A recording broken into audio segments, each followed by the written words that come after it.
Hi అందరికీ welcome to our channel. యాక్చువల్గా ఈరోజు మనము డైట్ స్టార్ట్ చేద్దాం అనుకున్నాం కదా, రేపు ఫస్ట్ కాబట్టి రేపు నుంచి స్టార్ట్ చేద్దాము. ఈరోజు మీకు కొత్త రెసిపీ చూపిస్తాను, అది ఎలా చేయాలో చూద్దాం రండి.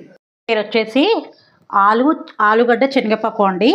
దానికి కావాల్సిన పదార్థాలు: మెంతం కూర, ఒక కట్ట పచ్చిమిర్చి, ఆనియన్, శనగపప్పు, పొటాటో. ఇప్పుడు ఎలా తయారు చేయాలో చూద్దాం. ఫస్ట్ స్టవ్ వెలిగించుకొని కొంచెం హీట్ అయినాక ఆయిల్ పోద్దాము. ఇదంతా ఆయిల్ పోసుకుందాము.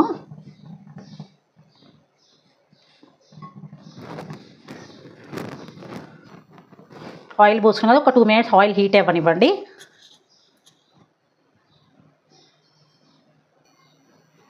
ఇప్పుడు ఆయిల్ హీట్ అయితే ఇందులో పోపు గింజలు వేసుకుందాం. జీలకర్ర, ఆవాలు, మినపప్పు అన్నీ. అవి కొంచెం వేగాక ఆనియన్స్ వేసుకుందాం.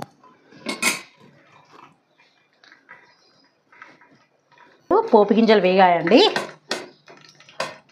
ఇప్పుడు ఇందులో ఆనియన్స్, పచ్చిమిర్చి, మెంతం కూర, ఈ మూడు చక్కగా ఇప్పుడు మనము ఫ్రై చేసుకోవాలి.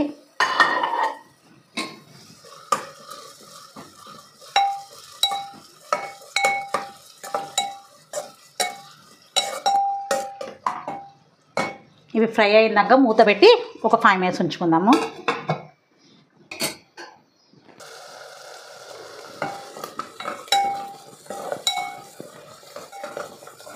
ఇక్కడ చక్కగా కలుపుకోవాలండి.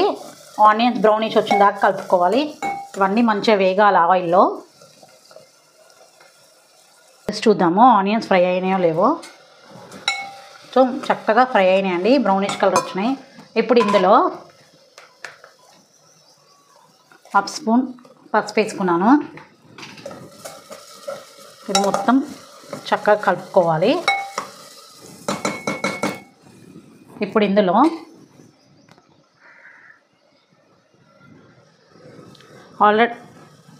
ఆల్రెడీ నేను శనగపప్పు ఉడకబెట్టి పెట్టుకున్నానండి, అవి వేసేద్దాము.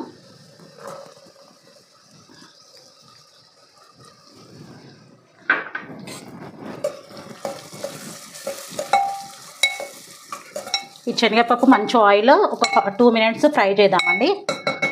మూత పెట్టుకొని తీసి ఒకసారి కలుపుకొని ఇప్పుడు మనము పొటాటోస్ వేసుకున్నాం. ఈ శనగపప్పు పొటాటో కర్రీ నేను చైల్డ్హుడ్ ఉన్నప్పుడు